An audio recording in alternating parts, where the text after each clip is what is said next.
Hello everyone, কি অবস্থা সবার? আশা করি সকলেই ভালো আছেন। এই ভিডিওটি করে রেখেছিলাম বাংলাদেশের দ্বিতীয় স্বাধীনতা যুদ্ধের আগে। তখন আমি প্রচণ্ড পরিমাণে গরিব ছিলাম। না থাকলে তোমার পরিবার তোমার পাশে থাকবে না, টাকা না থাকলে তোমার বন্ধু বান্ধব তোমার পাশে থাকবে না, টাকা না থাকলে কিছুই তোমার পাশে থাকবে না এই দুনিয়ার।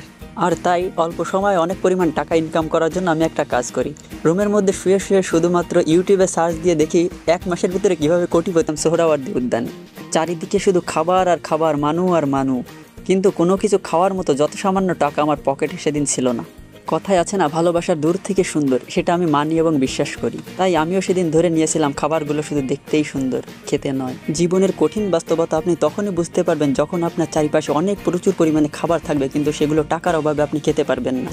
আমরা জেনজিরা জীবনের কঠিন বাস্তবতা বুঝবো, টাকা না থাকার কষ্ট বুঝবো, ঘরে শুয়ে শুয়ে ফ্রি ফায়ার খেলবো, প্রয়োজনে যুদ্ধে গিয়ে জীবন দিয়ে দিব, কিন্তু টাকা ইনকামের মধ্যে মরে গেলেও যাব না। প্রতি মাসের শুরু বা শেষের দিকে আব্বার পায়ের কাছে যেয়ে পড়বে ভিখারির মতো। আব্বা কয়টা টাকা ভিক্ষা দেবে, সেই ভিক্ষার টাকা দিয়ে সারা মাস চলবো আমরা। আমরা জেনারেশন জি ভাই, ভিখারি না। ভিখারির থেকেও যদি নিম্নে কিছু থাকে সেগুলাই আমরা।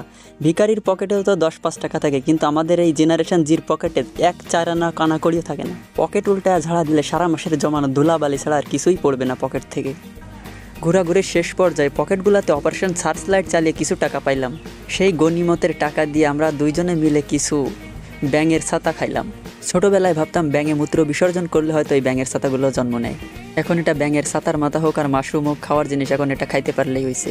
এই সুন্দর পৃথিবীতে মানুষই একমাত্র প্রাণী যারা ক্ষুধা লাগলেও খায়, ক্ষুধা না লাগলেও খায়, প্রয়োজনেও খায়, অপ্রয়োজনেও খায়।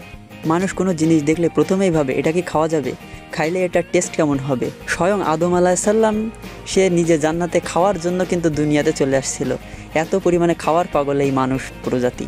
আল্লাহর কাছে দোয়া করে, আল্লাহ তুমি আমারও একটু বেশি বেশি খাওয়ার তৌফিক দান করো, যেন খেয়ে দিয়ে আমি একটু মোটা হতে